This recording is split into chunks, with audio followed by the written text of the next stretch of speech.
আসসালামু আলাইকুম viewers, Mecca TV and blog চ্যানেলের পক্ষ থেকে আপনাদের সবাইকে আবারও সুস্বাগতম। আপনাদের সাথে আছি আমি হৃদয়। আর আজকে আমি আপনাদের দেখাতে চলেছি হ্যারাম ভিউ রুম কীরকম থাকে এবং ওই রুম থেকে হ্যারামের ভিউটা কীরকম আসে, কাবা শরীফের ভিউটা কেমন আসে ইনশাআল্লাহ আরও দেখতে পারবেন। অনেক দিন থেকে বলা যে বুর্জে সার কথা, ঘড়ি টাওয়ারের কথা, ক্লক টাওয়ারের কথা। হ্যাঁ, আজকে সেই ক্লক টাওয়ারটি আপনাদের সামনে উপস্থাপন করব ইনশাআল্লাহ। আপনারা সবাই সাথেই থাকুন। আমি এখন ক্লক টাওয়ারের দিকে প্রবেশ করছি। আপনাদের সামনে আজ আমি এই ঘড়ি টাওয়ারের কিছু তথ্য উপস্থাপন করব। আবরাজ আল বাইত টাওয়ার এছাড়াও মক্কার রয়্যাল হোটেল ক্লক টাওয়ার নামে পরিচিত। হল সৌদি আরবে মক্কার সরকারের মালিকাধীন একটি কমপ্লেক্স ভবন। এই টাওয়ারটি রাজা আব্দুল আজিজ এন্ডাউমেন্ট প্রকল্পে একটি অংশ। ভবনটি কয়েকটি বিশ্ব রেকর্ড ধারণ করে আছে, যেমন বিশ্বের সবচেয়ে লম্বা ঘড়ি টাওয়ার এবং বিশ্বের বৃহত্তম ঘড়ির মুখ। কমপ্লেক্সটি হোটেল টাওয়ার তাইওয়ানের তাইপে 101 টপ গিয়ে 2012 সালে বিশ্বের সর্বপ্রথম ভবন হয়ে ওঠে এবং বর্তমানে বিশ্বের তৃতীয় সর্বোচ্চ ভবনের মর্যাদা লাভ করেছে।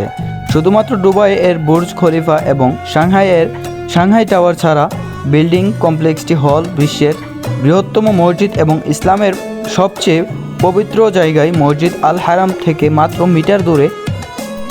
কথা বলতে বলতে চলে আসলাম ক্লক টাওয়ারের দ্বিতীয় তলায়। আর এখনও আপনারা যারা আমার চ্যানেলটি সাবস্ক্রাইব করেননি, অবশ্যই সাবস্ক্রাইব করে ফেলেন তাড়াতাড়ি করে। আর হ্যাঁ, লাইক দিতে ভুলবেন না, ঠিক ওনার মতো। প্রতিবারের মতো কমেন্ট করেও আমাকে বলবেন ভিডিওটা কেমন হয়েছে। যদি ভিডিওতে কোনো ত্রুটি থাকে আমাকে বলবেন যে এভাবে না, ভিডিওটা ওইভাবে হলে আরেকটু ভালো হতো। তো আমি ইনশাআল্লাহ আগামীতে আরেকটু চেষ্টা করব। এটা হচ্ছে ক্লক টাওয়ারের ভিতরে মেডিকেল বক্স। কমপ্লেক্সের ডেভেলপার ও ঠিকাদার হলো সৌদির বিন লাদেন গ্রুপ, যেটি কিংডমের সর্ববৃহৎ নির্মাণ কোম্পানি। কমপ্লেক্সটি আয়াত দুর্গ ধ্বংসের পরে নির্মিত হয়েছিল, যা 18 শতকের একটি অটোমান দুর্গ, যেটি গ্র্যান্ড মসজিদ থেকে দেখা যেত। সৌদি সরকার কর্তৃক 2002 সালে দুর্গ ধ্বংস হয়ে তুর্কিরা স্ফলিত ছড়ান এবং আন্তর্জাতিক হইচই সৃষ্টি হয়। ভবনটি বর্তমানে 120 তলা এবং হল সৌদি আরবের সবথেকে বড় ভবন। এটা হচ্ছে আবরাজ শপিং মল। আমরা প্রথমে এর ভিতরে একটু ঘুরে দেখব, তারপর চলে যাব হ্যারাম ভিউ রুম দেখতে ইনশাআল্লাহ। আশা করি আপনারা ধৈর্য সহকারে পুরো ভিডিওটি উপভোগ করবেন। তো আবারও অ্যাক্সেলেটরের মধ্য দিয়ে চলে যাচ্ছি আবরাজ হাইপার মার্কেটে। তো আবরাজ হাইপার মার্কেটটি অবস্থিত বুর্জে 4 নম্বর ফ্লোরে। আমি আপনাদের আবারও একটি কথা বলছি, মক্কার ভিতরে যত অজানা তথ্য আছে ইনশাআল্লাহ এই চ্যানেলের মাধ্যমে আপনারা জানতে পারবেন। তাই বলছি, যত দ্রুত সম্ভব সবার কাছে ভিডিওগুলো ছড়িয়ে দেন এবং চ্যানেলটি সাবস্ক্রাইব করেন। সাবস্ক্রাইব করে পাশে রাখা বেল আইকনটি বাজিয়ে দেন, যেন আমি ভিডিওটি ছাড়া মাত্রই আপনাদের কাছে নোটিফিকেশন চলে যায় এবং ভিডিওটি দেখতে পারেন। আর আগামী ব্লগে আসছে জাবালে নূর এবং হেরা গুহা। 5 নম্বর ব্লগটি দেখতে আপনারা কেউ মিস করবেন না। তার জন্য বলছি, চ্যানেলটি সাবস্ক্রাইব করে বেল আইকনটি বাজিয়ে দেন, যেন ব্লগগুলো মিস না হয়।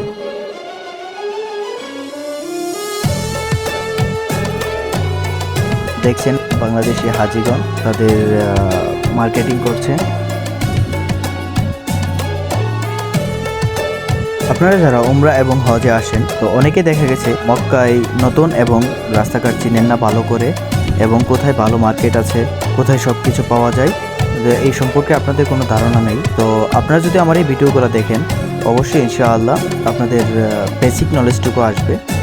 আর আমাকে অনেকেই জিজ্ঞাসা করেন যে মক্কায় কোথায় ভালো মার্কেট পাওয়া যায় এবং কোথায় সব কিছু একসাথে পাওয়া যায়।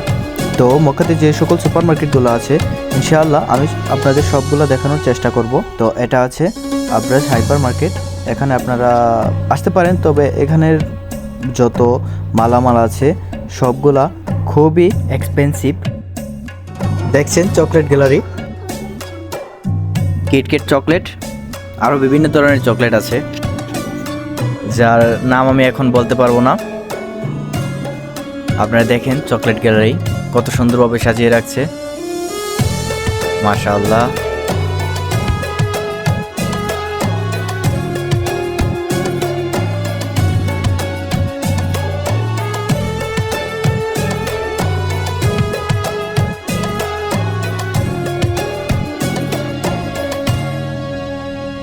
এখন বর্তমানে মার্কেটে তেমন বেশি ভিড় নেই, সামনে আসছে হজ সিজন।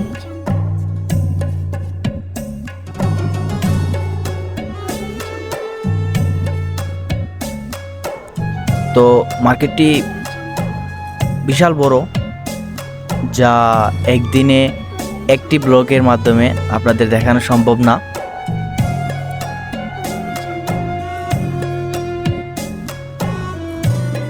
তো এই মার্কেটে অনেকগুলো সেক্টর আছে।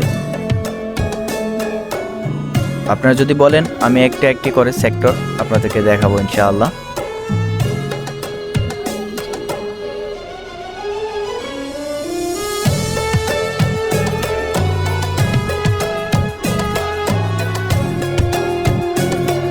দেখছেন ফোর্স আইটেম,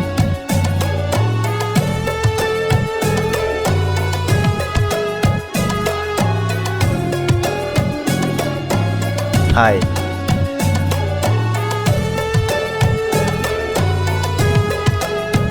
দেখছেন সুপার সেভার মার্কেটে আমরা প্রবেশ করছি।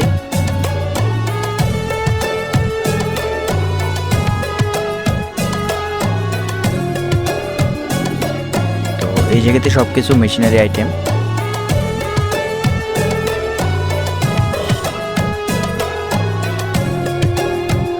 জুসার ফ্রিজ, এখানেও চকলেট। এই চকলেটগুলো প্যাকেজিং হিসেবে বিক্রি করা হয়।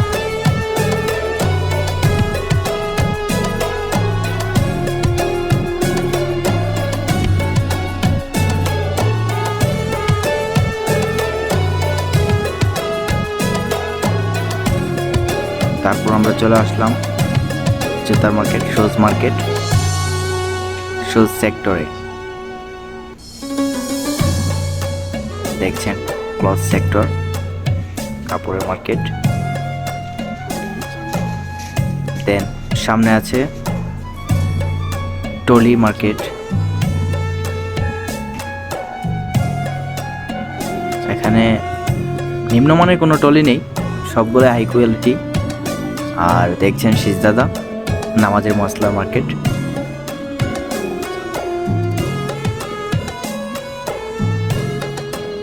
Perfume market.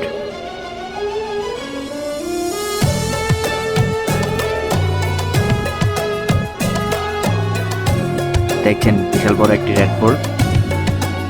তো আসলে এটা বিশাল বড় রেড বুল না, এর ভিতরে অনেকগুলো ক্যান আছে, এটা সাজানো হয়েছে মূলত। তো আমি এখন এই জায়গায় বিল দিয়ে চলে যাব বাইরে।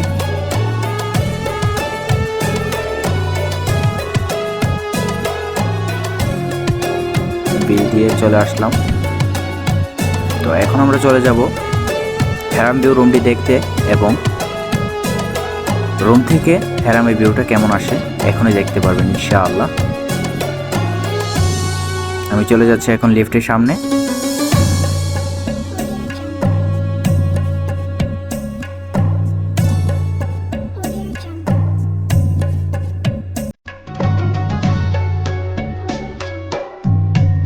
চলে আসলাম রুমে।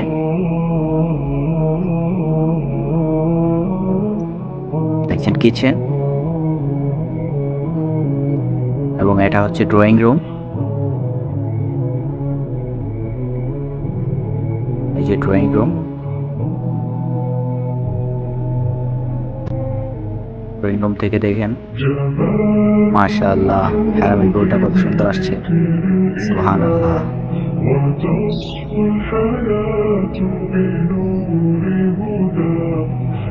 তারপর চলুন আপনাদের বেডরুমে নিয়ে যাই।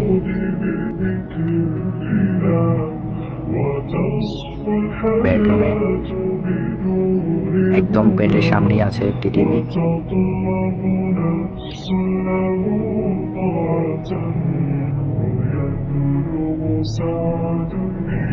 দেখছেন হ্যারাম গড়ি টাওয়ারে।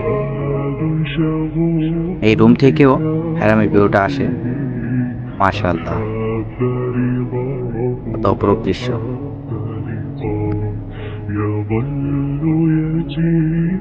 তো আমরা এখন চলে যাব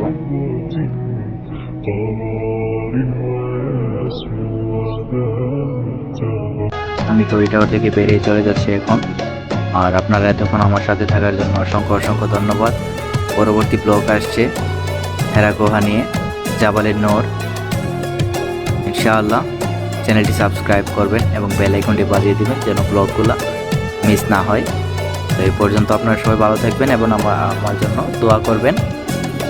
আসসালামু আলাইকুম ওয়া রাহমাতুল্লাহ।